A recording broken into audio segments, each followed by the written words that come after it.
Hey guys, welcome back to the Franchise Tagged Podcast, Season 2, Episode 22. There is only 2 podcast episodes left after this one. Wow, how convenient of the number 2. Check us out wherever you get your podcasts. Convenient of the number 2. Absolutely, sir. Check us out wherever you get your podcasts. We are on Apple, Spotify, and Amazon podcasts, and we will, as always, do our game-by-game recaps. Just 2 games this time. Then we are going to talk last to lose on the Commanders and Bills. That'll be our last little entry into the last to lose segment that we did last week. And then we're going to get into our actual segment, which is just a coaching roundup, if you will. And then we'll talk about what we're gonna do for next week, because next week is the Pro Bowl, or this week, I guess. This is the Pro Bowl week. Then next week is Super Bowl week. Yes, correct. If you want to kick us off with the NFC East matchup that we had in the NFC Championship this weekend. The better of the 2 games, I would say. I enjoyed it much more personally, but that's for other reasons. So Saquon Barkley, man, Commanders orchestrate a beautiful drive, 18 plays. They're getting like 3 yards of play on that drive.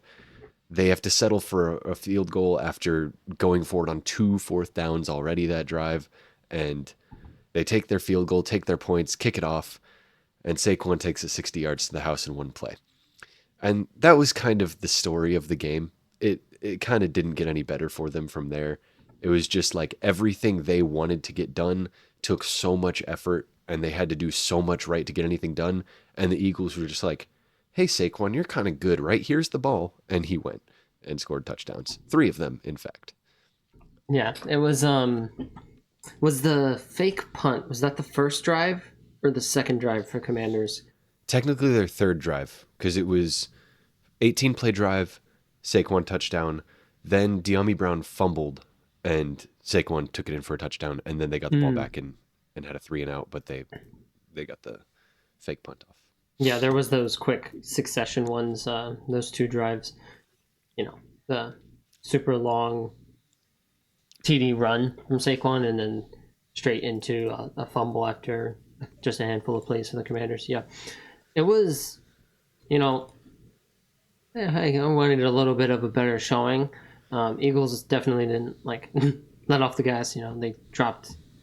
They just put the dagger, and then they pull it out, and then they daggered them again, and then they pulled it out, and then they daggered them again to really make sure there was no chance they were going to even have a respectable score to lose by.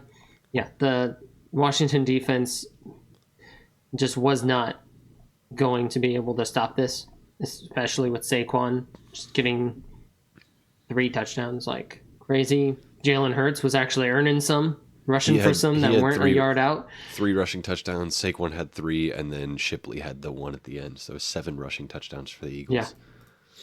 Yeah. It was just on the run. Yeah, dominant game on all fronts really for them. And then the best part of the game was when they were at the goal line trying to do the tush push, and they were like, "I bet you we can get him if we do a snap count or a hard count." And they got him once, and Frankie Louvu jumps over the line and lands on Jalen Hurts, and like everybody, ha ha ha! Whoa, that's impressive. He jumped over both offensive lines. What an athletic play! Shame it was encroachment. Next time. Let's do it again. Hard count, Frankie jumps. They yell at Frankie. Then hard count again. He doesn't jump this time because he had just gotten yelled at. But somebody else jumps and gets a neutral zone. Alternating, yeah. Yeah, it was one of the D tackles that jumped. And then the refs were basically like, guys, the ball's on the 1-inch line. You're not going to stop them no matter what you do. We can just award them points if you keep doing this. And I thought that was a really bad precedent to set right before the Chiefs game, but luckily it did not take place in that Chiefs game. No, honestly, that was wild. Didn't know that existed. They're just like, you know what? Y'all better stop goofing around before I turn this car around and give the other team some points. Damn it! What the hell? There was really last ditch effort from Washington, and then I feel after that moment was like, okay, this game it's put away, and it's gonna go ahead, and we're just gonna have to watch the Eagles go ahead into another Super Bowl.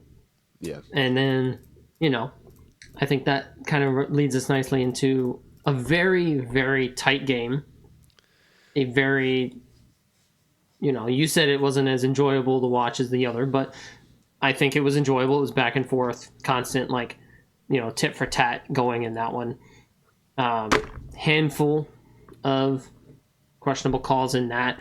I was gonna It was a get there, great and play. I was gonna ask you because I've got three specific calls that I don't know if I would say vehemently disagreed with, but I was like, I feel like those definitely should have been called the other way. It was plays where Gene Steratore was like, yeah, that should have gone the other way. Both announcers were like, yeah, that should have gone the other way, at least for two of these. But the first one is the Xavier Worthy catch, which Yeah. I think definitely should have been called incomplete. They were the DB and Xavier Worthy were both fighting over the ball, and then the ball hit the ground. And if you're fighting over the ball with somebody, you don't know who has possession. Both of you have a hand on it. I don't think that can be called complete. And if a ball is not completed, like if it's not possessed and it touches the ground, that's an incomplete pass. So to me, that's a pretty cut and dry. Like the ball was not possessed, the ball touched the ground, that's incomplete. Yeah. No ifs, ands, or buts about it. And I really don't like that happened because that put them on the 3 yard line. And there was a holding call on that play that would have given them like 5 yards or a first down, whatever. But it it would not have put them on the 3 yard line like that caught pass did or caught pass. Then the next one, this is one that I didn't like that was not mentioned in the broadcast. It was where Ed Oliver jumped, but I guess didn't make it into the neutral zone. And one of the KC offensive linemen like flinched up and they called a false start on Kansas City. And Oh yeah. Okay. yeah, I I know texted what you you're about it talking and I about. was like, I don't really like that as a Yeah, I call didn't like because that. It was odd.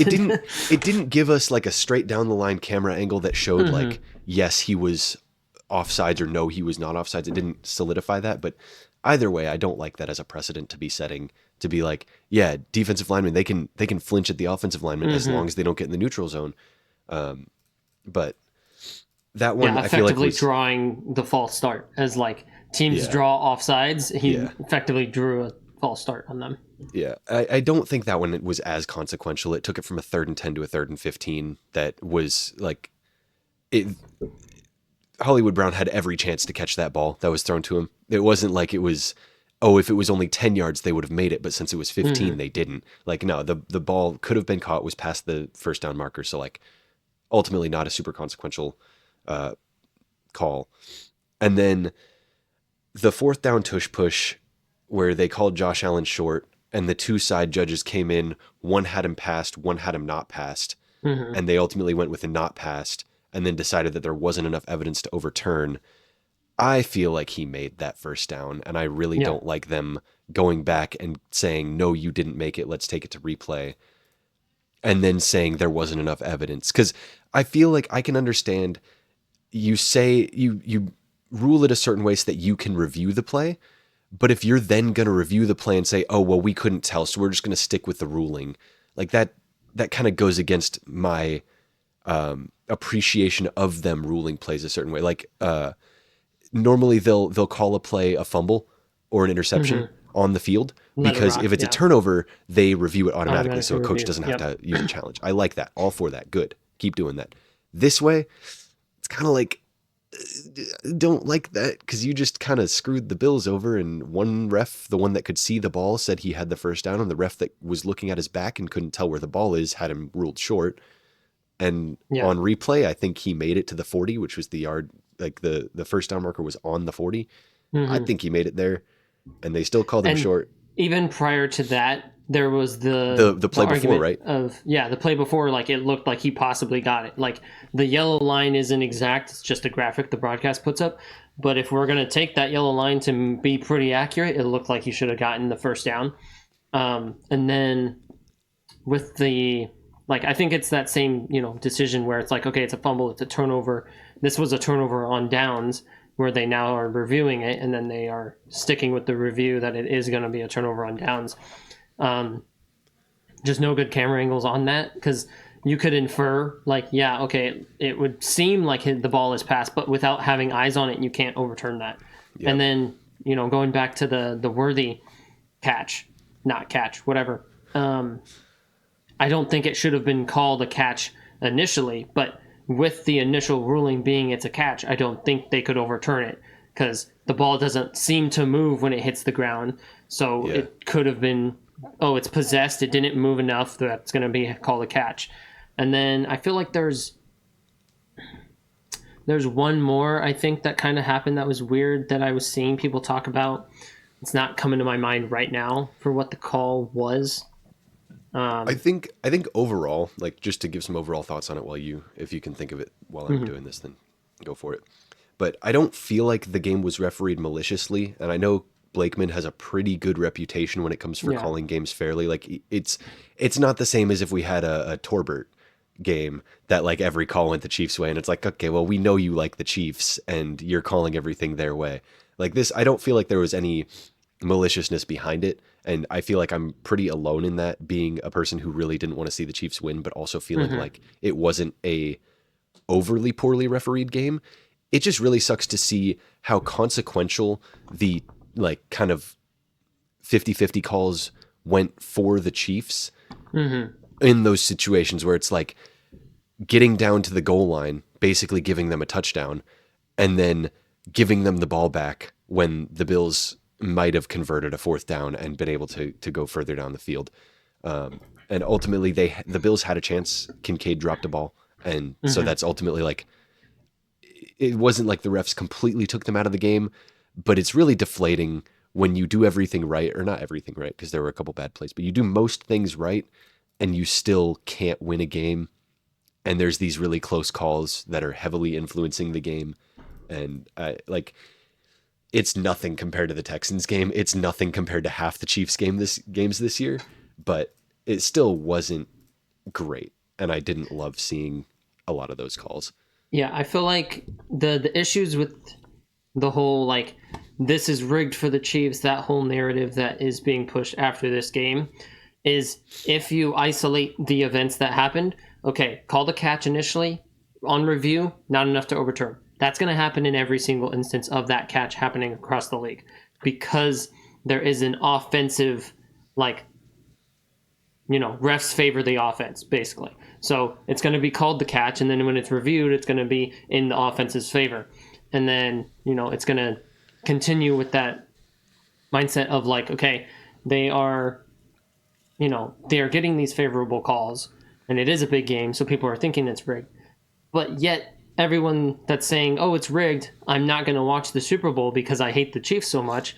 Why would the league rig it to put the Super Bowl in a lesser standing among people? Okay, I will play devil's advocate here because I'm very good at playing devil's advocate when we're talking about the refs and We're Chiefs. Chiefs haters. So good at it. I will say, I feel like a majority of the people that are saying like they're in deep enough to know that, or to think that it's rigged and to have this agenda that they're pushing, they are the minority of NFL fans. I don't think a lot of NFL fans are into the game of football as much as you and I, or as much as the people that actually actively talk about it on Twitter and have these Twitter sports accounts and talk about it are. So I feel like several million people watch the Super Bowl because it's a big televised event. And if they watch 3 NFL games a year, they know who Pat Mahomes is, they know who Taylor Swift is, and they know who Travis Kelce is. So like, you're gonna want the 3 biggest like faces in the sport to be in the Super Bowl. So I can see why they would think that. And I don't think that the NFL is alienating their diehard fans, which really sucks to see. If obviously if it is rigged, they're alienating the diehard fans that actually care about the game and create content or post stuff that furthers people's knowledge of the game, but they're not alienating the majority of their viewer base. So it would still be profitable for them to have the big faces and the big names in the Super Bowl for the casual fan.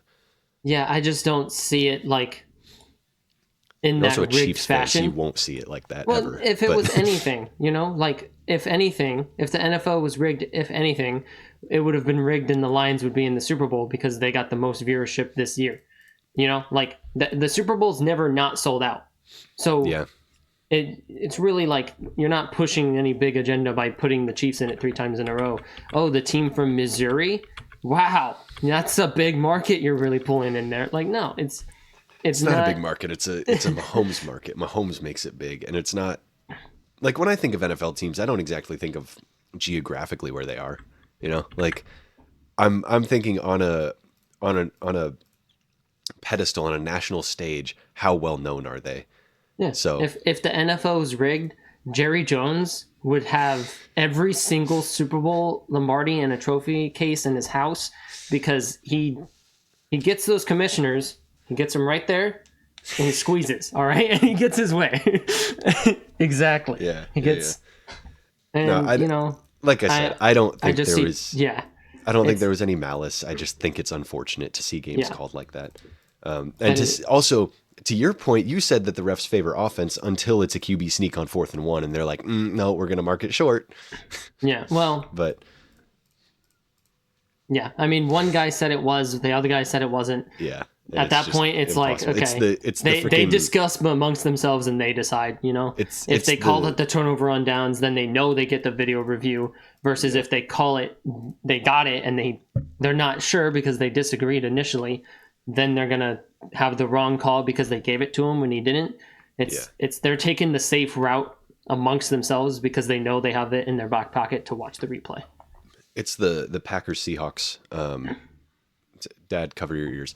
The Packers Seahawks when the one ref comes in and signals touchdown and the other one thinks he's signaling interception, and so they have to talk and they're like, well, if we call it an interception, it's automatically reviewed and then it doesn't get overturned or whatever the situation was. But yeah, my dad was very very unhappy with that one.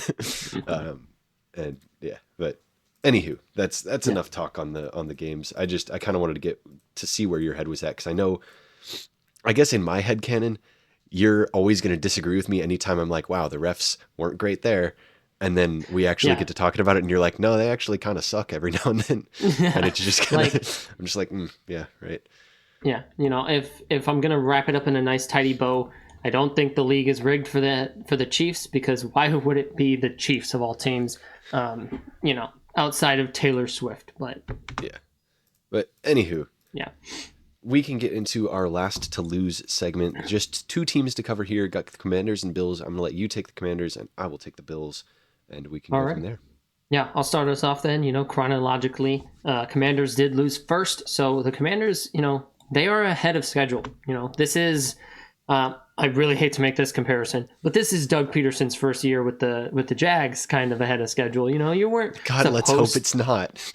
let's really hope it's not. Supposed to make the playoffs, and you did, and you went on a deeper run than people thought you were going to, and you made it to the game before the big game. You fell just short. So, they're ahead of schedule, but they do have a lot of decent names, I think, big contributors that they are possibly losing to free agency. But luckily for them, they have $90 million in cap space. So a lot of money to work with to get these guys back. However, some of them are veterans. So you've got Zach Ertz, you've got Bobby Wagner on expiring deals who knows if they want to stick around and just help this build, or if they want to... Are you busy? I hear us. Okay. 3, 2, 1. Who knows if they want to stick around and help this, build, get some extra years of this window going, or if they jump ship to get to another team that is another competitive, championship caliber team. I feel like you would hope to see both of them return because they have been just big parts of this team, with Wagner and Ertz. And then, outside of that, you do have some, lesser quality players hitting free agency with Jeremy Chin, Clelin Ferrell, and Noah Brown, Diami Brown. Those are very mild contributors. Diami, of course, blew up in the playoffs. Noah was injured for half the season, but he was still I want to say wide receiver 3 or 4 for them. So it's just minor little contributors there. Clelin Ferrell actually seemed decent this year. It's so crazy to me that he was a 4th overall pick. I'm sorry. Anytime we're around draft season, I'm I think back to the draft videos I've made in the past and looking at the top 10 picks or whatever. But yeah. Anywho, carry on. No, shocking that he's at all decent, because he at all wasn't decent for a long time. But that's another name that they could try to retain. And then they have Jeremy Chin, who I'm less on them retaining, but, they could. Out of these names, I think Wagner and Ertz are the biggest pushes to get the money to be retained, and then you got the rest of the 90 mil to allocate elsewhere. But this is a defense that didn't do too good, and it really showed in a championship game where they let over 50 points be scored on them. So I do imagine they try to bring Ertz back. He was great connections with Jaden Daniels. Bobby Wagner was great for the defense, but they might let the other players kind of go ahead. They can get that amount of contributions elsewhere and then get better production on the defense with Jeremy Chin and Clelin Ferrell leaving. I feel like also knowing that they're ahead of schedule and a younger roster, they may try to get younger in the positions of like captain of the defense, Bobby Wagner. They may try to get a younger guy up there because, like I said, they are a very young team. And if they want to be progressing at a certain rate and maybe hit their cap, like hit their ultimate window in they just made the championship game. This is their window, but to hit their like actual realistic window in a year or two, maybe look in the draft, look for guys coming off of their first contracts that aren't getting extended to replace Bobby Wagner. But then on to the Bills. They only, or is that negative? Yes. Negative $2.5 million in cap space. Losing Mac Hollins, Rasul Douglas, Damar Hamlin, and Amari Cooper. They were 2nd in offensive points per game, 10th in offensive yards per game, 11th in defensive points per game, and 17th in defensive yards per game. They need DBs so bad. You had talked about it last week, and in our lead up to this game, you were like, the DBs are gonna show out, and they're gonna show that they are the deciding factor. So if they play poorly, they're gonna lose, and that's basically what happened. Especially with the injury that happened during the game. Is Codrington? Is that, or is it? No. Codrington's the returner. I had it until you said it. Sorry. Ben. God damn it! Look at that up. Bills DBs. All right. Google, save us. Pearlies. Can't even pull up their depth chart. Good Lord. Benford. There it is. Christian Benford. Yep. Yeah. All right. 3, 2, 1. Yeah, with the injury to Benford and just kind of getting Kyer Elam exposed on a national stage like that, like maybe he could play safety. I feel like most of the time failed corners can sometimes make good safeties. I really don't know what his skill set is because it didn't seem like it was anything this past weekend. It wasn't covered. So I don't know. Maybe they can get him used somewhere, but I think they go corner in round 1 of the draft if the right name falls to them. And maybe try to get Amari Cooper on a vet minimum if he wants to stick around. I think having him for an offseason and being able to actually get him in a game plan instead of trading for a midseason and just kind of trying to throw him in to a role where we saw that and it didn't work. But with Amari Cooper, they definitely, I feel like they traded for him, but they didn't have a concrete plan of what they wanted to do with him. They just kind of like sent him out and they were like, hey, try this. All right. We'll try this instead. Well, how about this one? And it just never really found a solid footing. Go ahead and get into the man with no shoes. Yeah, I know you're not a big Mac Hollins fan, but he was cooking, and he's an important piece of this team.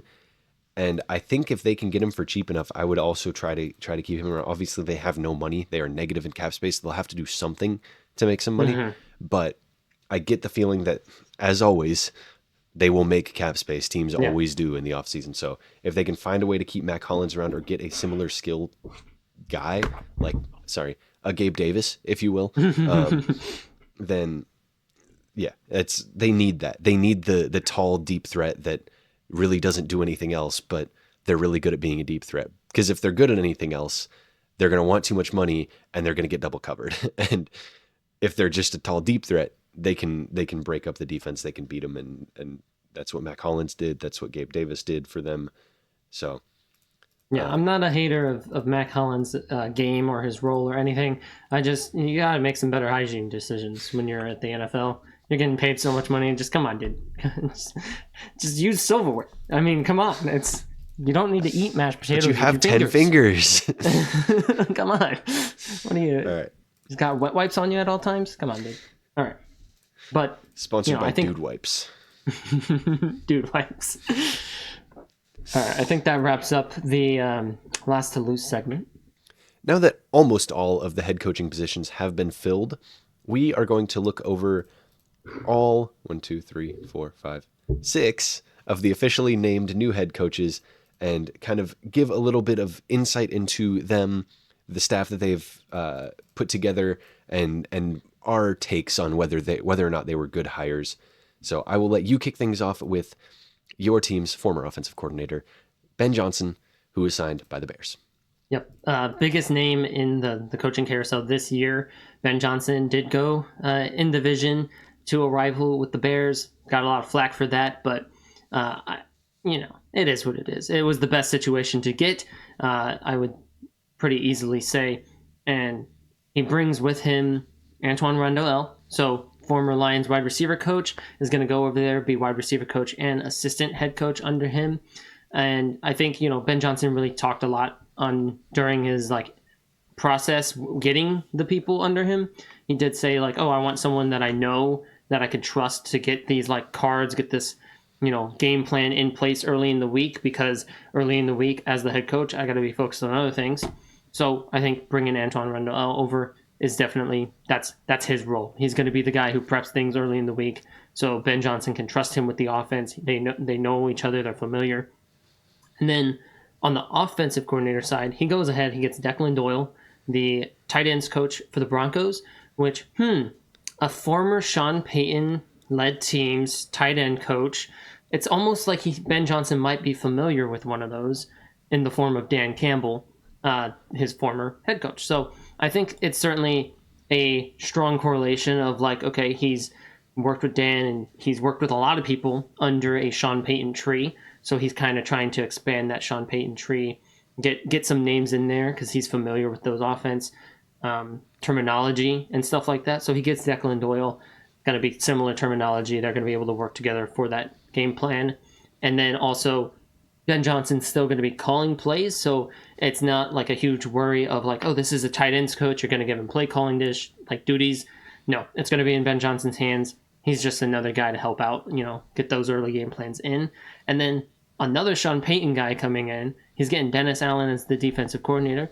Not as good as a head coach. I don't think was a great leader of men, but as a defensive coordinator, Dennis Allen under Sean Payton did have a very dominant defense, very good defense for many years. So I think he's kind of trying to tap into that, talent, that ability to structure a defense effectively. And I think, he's made some decent hires. Dennis Allen is the one that I would be most iffy on, just due to what we've seen most recently of Dennis Allen. But it very well could pan out and work out well for the Bears for the next couple of years. Yeah, Declan, the offensive coordinator, Declan Doyle, he's the youngest coordinator ever.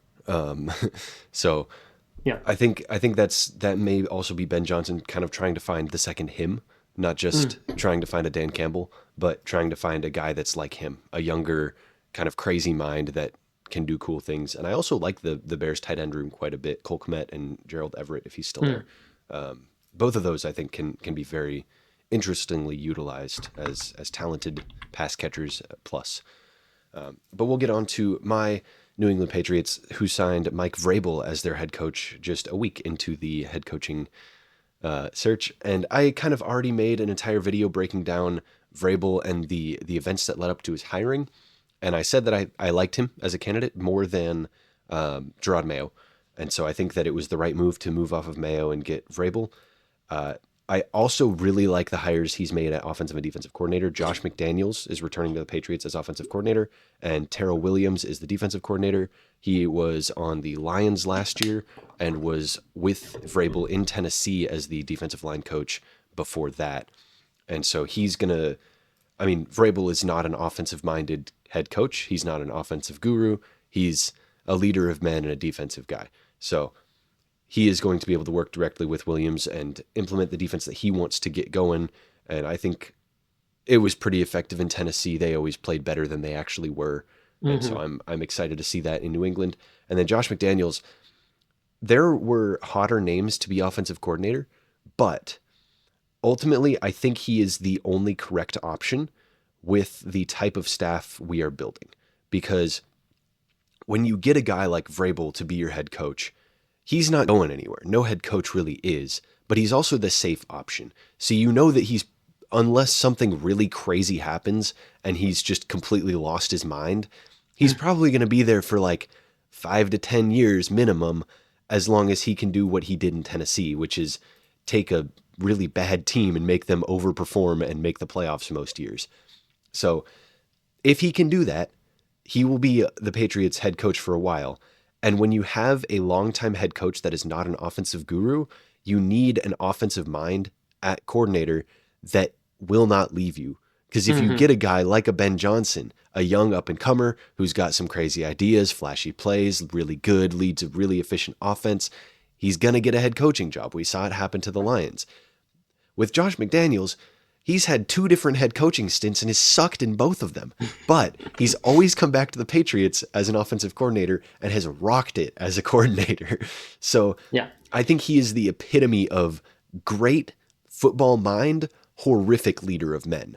And Vrabel fits that perfectly as a great leader of men, while maybe not as great of an offensive mind. So Mm-hmm. I really, really like the McDaniels hire as offensive coordinator. He had Mac Jones in the Pro Bowl. Drake May is in the Pro Bowl, guys. Can we get a whoop whoop for 4 people saying, no, I don't want to be in the Pro Bowl? Right. You got freaking Russ as the starter. I'm pretty sure Burrow, but it's not close the enough. best Pro Bowl. But yeah, I'm a huge fan of these hires for the Patriots. I think the sky's the limit for us. And as I said in the video, temper expectations, expect 5 wins, be excited when it's 10, but don't expect 10 or you're going to be disappointed. So that's where I'm at. I'm excited to be a Patriots fan heading into the draft, 4th overall pick. We're going to get some studs there and hopefully have a better season next year. Yeah. Moving across those northern states and staying in the division, we had Aaron Glenn, the Lions defensive coordinator, formerly, now being hired to be the Jets head coach. And, with the history between Aaron Glenn and the Jets franchise, drafted there, started scouting there, and, eventually got pulled over to Detroit by Dan Campbell. And after, I think they were in Saints together coaching, it definitely seems like this was a very no-brainer pick, kind of with the Vrabel situation of like former player, you know that they're a good leader and you've interacted with them as an organization before. So it really just seems like a continuity thing with Aaron Glenn coming in. And I think Aaron Glenn, I mean, we said we had our big Lions video kind of popped off for us, but we had a big Lions video where we talked about Aaron Glenn and his defense year over year over year. And he had a pretty similar defense year over year over year, and he just added talent to it and it became a very good defense. And this year, with 18 players on IR, he managed to get guys prepared, ready in a week. Like people are coming in off the street, off of practice squads, and they're ready to play on game day. So, while he hasn't made any offensive coordinator or defensive coordinator hires as of yet, and we don't know what the situation could be with Aaron Rodgers returning to the Jets or not. He did say that he's, reached out to Aaron and that Aaron reached out to Aaron and that there's conversations to be had with the new GM and, the 3 of them all together. So there's some big questions to be answered still, but I'm confident in him as a leader. And with the talented roster the Jets have had, just shy of a quarterback for the past 4 years, it feels like. I think he'll definitely make the Jets defense play better than how terrible they were when Ulbrich was the interim. So I think, they're sticking with the defensive head coach, which I didn't expect from them. When Aaron Glenn was a name, I was like, I think they might be going offensive because they have this distrust now for the defensive interim and the defensive head coach. But, they're leaning hard into defense. So I'm looking forward to seeing the hires he brings in. But end of the day, I don't imagine a lot's going to happen year one, depending on, okay, is Aaron coming back? If he is, will he be good? Or if he's not coming back, is it Jordan Travis season? Is it trade up? Like a lot of questions to be had for a GM. So, great talented roster, but you're missing at the biggest position. So I think with the first year, it's not going to be like, oh, we're going to explode onto the scene under Aaron Glenn. It'll be, as we said, like he's going to add talent those year over year over year, and then eventually he's going to be at the top. So that's what I would look for from the Jets moving forward here. Yeah. Then we get into the Raiders, who hired Pete Carroll as their head coach. This was a really interesting decision. Tom Brady kind of influenced the Raiders to fire their GM, who had brought in a lot of talent. I think that was a really poor decision to get rid of him. But ultimately, they brought in Pete Carroll, who I think is a good head coach. He just didn't work out in Seattle. And I'm curious to see what the team looks like next year. I think it's going to look very different from the Antonio Pierce led squad. And I really like our first mock draft. We had Genty going to the Raiders. I really like that pick for Pete Carroll specifically. That was made obviously before Carroll was hired. And after he was hired, I was like, oh, it fits so much better now, where not only does it give them an identity, it gives them an identity that we know their head coach likes, because he had Marshawn Lynch, and Genty is the same kind of runner where he's going to run through your face and he's also going to bounce off you and keep running. And if they can get him in at 6, if they can pull the trigger on that, I think they've got a brighter future than many might think. And the other thing that I gotta imagine, there's some amount of excitement inside the building, is Pete Carroll's not a young guy. He's not going to be there for 10 years. He's going to be there for 3, if that. He signed a 3-year deal. I don't really see him coaching past that. I think he's probably going to do his best to get them back to competing and then hand the reins off to some hotshot offensive coordinator that they've got, if that's in the cards. I would be curious to see if the Raiders kind of make a push to get Russ from Pittsburgh to come to the Raiders. I think that could be a very interesting pairing, getting Russ back with Pete Carroll and giving the Raiders an answer at quarterback so that they can kind of recreate the Titans with a maybe a little bit washed up older quarterback like the Titans had in Tannehill, and then a strong downhill runner. Back with possible Genty, as we had mocked it. Yeah. And, good. I just think it's adding up so well in my head, and I'm going to be so disappointed when it doesn't happen and when Genty makes it to the Cowboys and they take him. It is what it is. We can only mock. We can only pretend to live in this, fantasy world that we love so much. But, I do like the Pete Carroll hire because it was a very interesting, resignation, step down, fire, maybe, situation that happened with Pete Carroll at the end of his time with the Seahawks, moved into the front office, apparently didn't want to. Now he's on a different team coaching, so I feel like, that was probably a little bit feasible of a story. To depart. But, yeah. Then, moving on, we've got the Liam Cohen, the Jaguars. I'm not going to do it. You thought I would do it. Put in the doc. Duval? Yeah, and the eyebrows, dude, the eyebrows was the worst part for me. The Duval, okay, you're not The Rock. Don't try to pull it. All right, Liam Cohen. He is yet another Bucs offensive coordinator that is now being turned into a head coach. And, you touched on it with, the whole, defensive-minded head coach. Offensive coordinators get poached. Certainly been happening a lot to Tampa Bay. But with Liam Cohen, performed well with, Baker. He goes ahead and gets himself a head coaching gig, and he's going to have Trevor Lawrence to have a quarterback. And he's worked with quarterbacks most of his career, been a quarterback's coach. He worked under Sean McVay when he first broke onto the scene in the NFL, and, worked with Jared Goff for a little bit. Oddly enough, goes and coaches offensive coordinator for Kentucky, and then he comes back to the league for the Rams, and then he goes to the Bucs. He's jumped around a little bit. Then I think he went from the Bucs to the Kentucky and then back to the Bucs. I don't really know the straight order of it all, but he's gotten around. But basically, with anybody that's under Sean McVay, you can trust that he's going to be a solid offensive leader because he obviously just did it with the Bucs, turned around their entire run game entirely from where they had been in the past.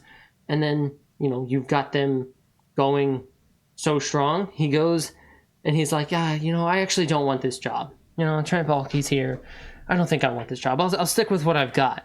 And then the Bucs are like, oh yeah, here's a huge extension. Do you want to come sign it? And he's like, click, and goes right back to Jacksonville after Trent Baalke's fired.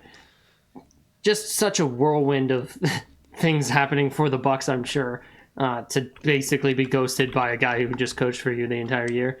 And then, you've got now in-state, I guess, in-state rivals. They're not really affiliated at all. They don't play each other that much, but in-state rivalry, I guess you could call it, with him going and coaching a different Florida team. It'll be interesting to see what he can do with this, roster that isn't so great at running the ball, but has had a good running back. We'll see if they keep ETN around. Maybe he wants to use ETN. Maybe he wants to get some new guy in there. Bixby. But he could probably turn around their running game as well. Yeah.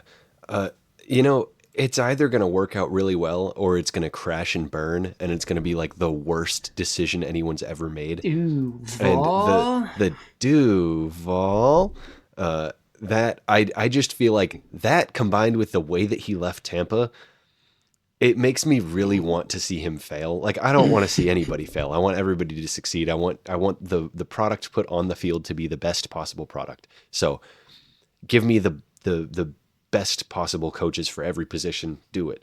But if he fails, it will be the funniest saga and funniest series of events ever. Mm-hmm. But yeah, the last head coach that is official is Brian Schottenheimer, the Cowboys offensive coordinator that they promoted to head coach. And it's just the most Cowboys move ever. And the way Jerry's talking about it, like, I always take risks. This is such a risk I'm taking here to hire this guy. And it's like, Jerry, give the team away. Give it away.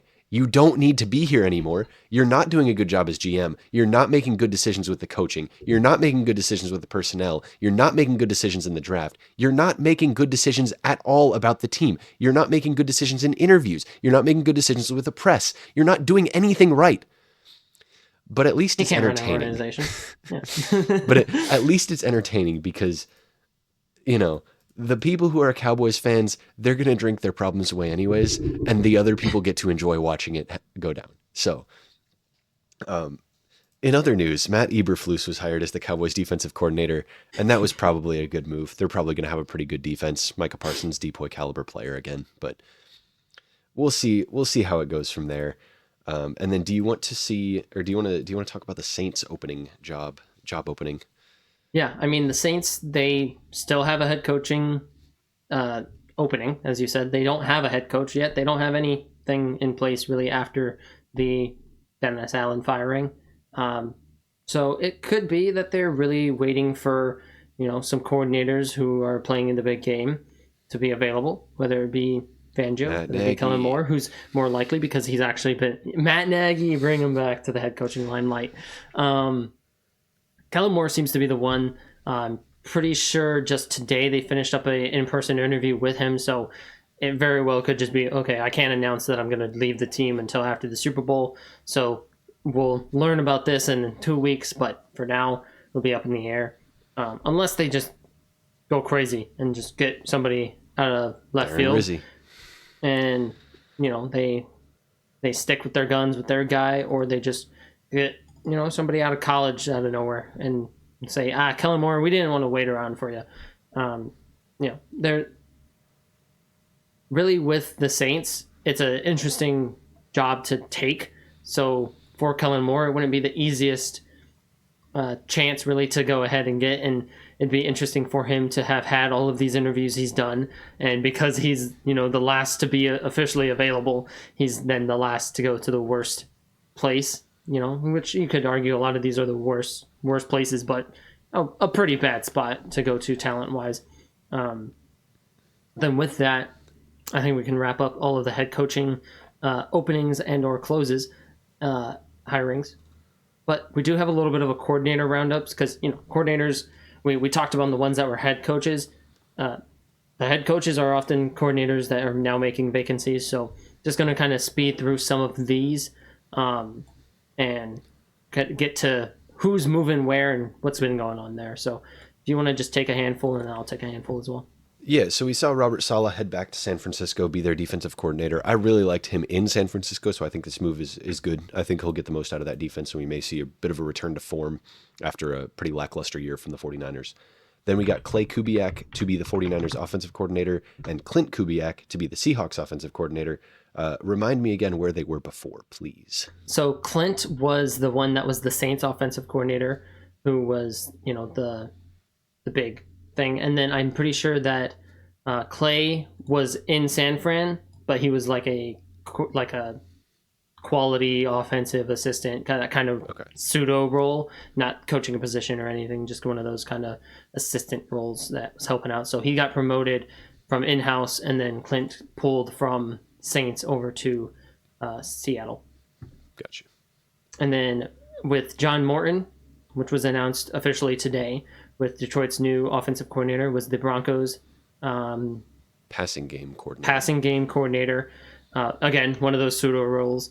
But there's ups and downs with that, and I'm sure I'll have to think more about it because we notoriously have not been huge fans of Sean Payton and how he did it. But Bo Nix, he acclimated to the league quickly, so I think there's a little bit of a good news there that John Morton led a successful passing offense with a rookie, and pretty you don't have great chemistry with your quarterback and your wide receivers at that point. So good things there. And then also in Detroit, Kelvin Shepard was promoted from within, linebackers coach, up to defensive coordinator. I really like that move. Shepard has been talked very openly about how much he likes Dan Campbell and how much he's really put trust in him and how Dan Campbell empowers the staff. So I think, with Kelvin Shepard, he's spoken to the team a lot as if he was a head coach, leading team meetings and leading everything. So putting him in defensive coordinator, he's already been bona fide leader for the team.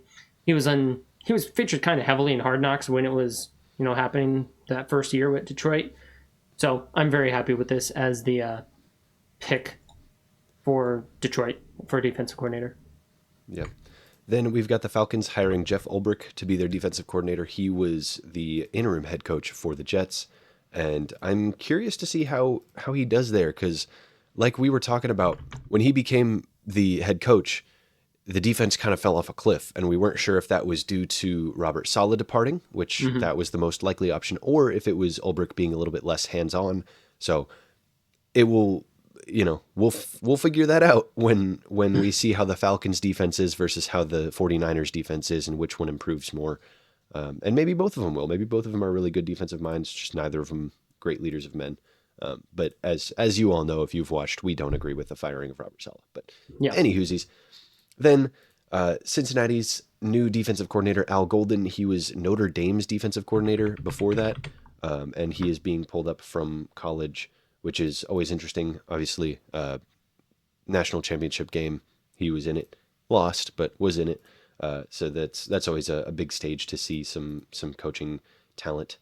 And then if you want to get into the Texans offensive coordinator search, because that is still ongoing after they fired Bobby Slowick. Yep. So they, as you said, they did fire their former.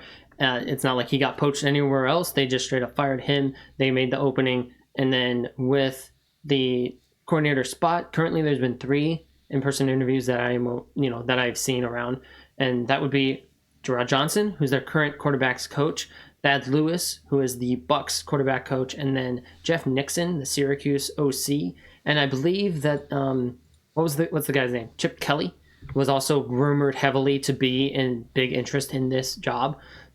Yet to interview, so no official word on interviews there, but pretty wide open. They're kind of clearly they have a little bit of the preference for the quarterbacks coach thing, whether it be Texans quarterback. Okay, he's worked with C.J. Stroud, or the Bucks one. He's worked with Baker, and Baker's had great few years with the Tampa Bay Buccaneers. And then you're going into college for a couple of these candidates. It's unsure where they'll land, just kind of like those Saints where, very up in the air, where there might be a favorite, but we're not super keen on what they might decide in the next coming weeks. With the Texans OC, I could see it be like, oh, we want a, quarterbacks coach that is more, verifiable, but then you bring one from, out of state, and you're kind of going over the head of your current quarterbacks coach. Could be a little bit of a thing there, a little bit of office politics there, if you will. But, it'll be interesting to see the decision made here because they did have the year they had, and CJ had the rookie year he had. They very much outperformed what they thought anyone prior to the draft would have had them do. And yet they really fell off a cliff this year. I would lean to them kind of going with their current quarterbacks coach and keeps continuity, but it really just depends how much trust they have in their current quarterbacks coach. Yeah, something just of note on the Syracuse offensive coordinator, just a bit of connection to the Texans. So Syracuse's quarterback this year is Kyle McCord, who was Ohio State's quarterback right before. So he transferred out of Ohio State this past season, and Kyle McCord was backing up CJ Stroud. So there's a bit of connection there between Stroud, McCord, and Jeff Nixon, who's Syracuse's offensive coordinator. And Kyle McCord had a hell of a season at Syracuse. It just kind of wasn't a national stage as it was Syracuse instead of Ohio State that he had the great season at. So bit of interest there. I would be curious to see if he's got more of a possibility of being the coordinator there just based on that, or if they promote their quarterback's coach and bring in Jeff Nixon as their replacement for him, if that would be a path that they would go. Yeah. And then the last one we've got here is the Cleveland Browns. They promoted Tommy Rees to offensive coordinator, was their pass game coordinator, like many of these, coordinator hires have been.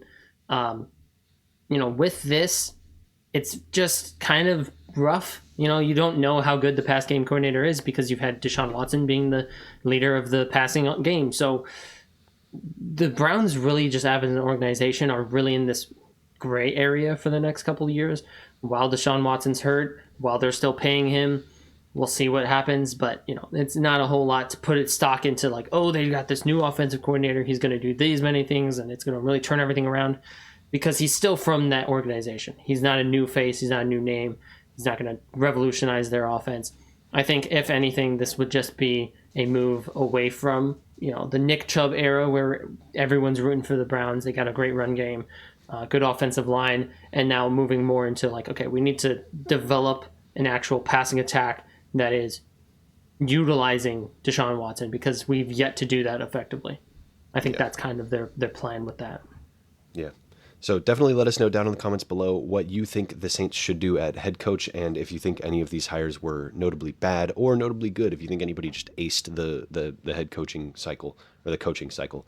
But if you are here just for the segment video, we appreciate you watching. As always, tune in for the full podcast releasing tomorrow, 4 p.m. Central, 5 p.m. Eastern, and we will get back into the regular podcast, which we really only have one thing left to talk about, which is next week. The Pro Bowl is happening this weekend, and we won't be discussing the Pro Bowl. I won't be watching it. I don't know if you will be. Maybe I'll tune in for the flag football game, but there's not going to be any analysis on that or any reason for us to discuss that.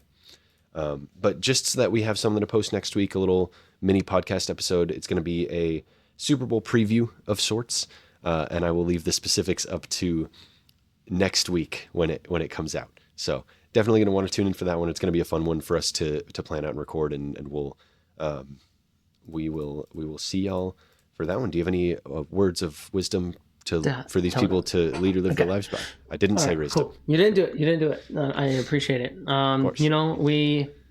We are heading into that final game, Super Bowl, and after that, you might think, oh, football content's gonna kind of die down here, but not for us. Not here.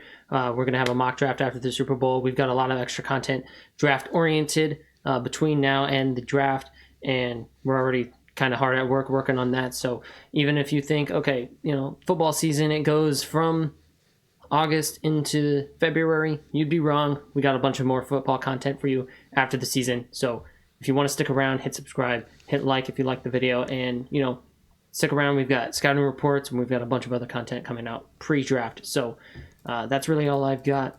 And with that, I think I would argue actually that our content is better after the football season ends. Yeah. Maybe not better, but definitely higher more quality. Focused. Yeah. More focused. We got more focus, more time. We don't spend the time watching football games on Sunday. We spend the time making the videos. So really putting our nose in the keyboard. Yeah. We turn them from hour-long recordings to like 15 minutes, 20 minutes for some of them. Mm-hmm. And I'm always a really big fan of our off-season content, and it seems to do a little bit better than our mid-season content. So it's always nice to see. But yeah, stick around for that. Hit the subscribe button. Again, let us know your thoughts on everything we've discussed today. Drop your picks for the Super Bowl, and I think that's all we got for you. Let us know who you think should win the Pro Bowl. Yeah, AFC or NFC. Peyton or well, how many passing yards will Drake May have in flag football? 4,000. Over under. Start placing your bets right now. Deuces. Deuces.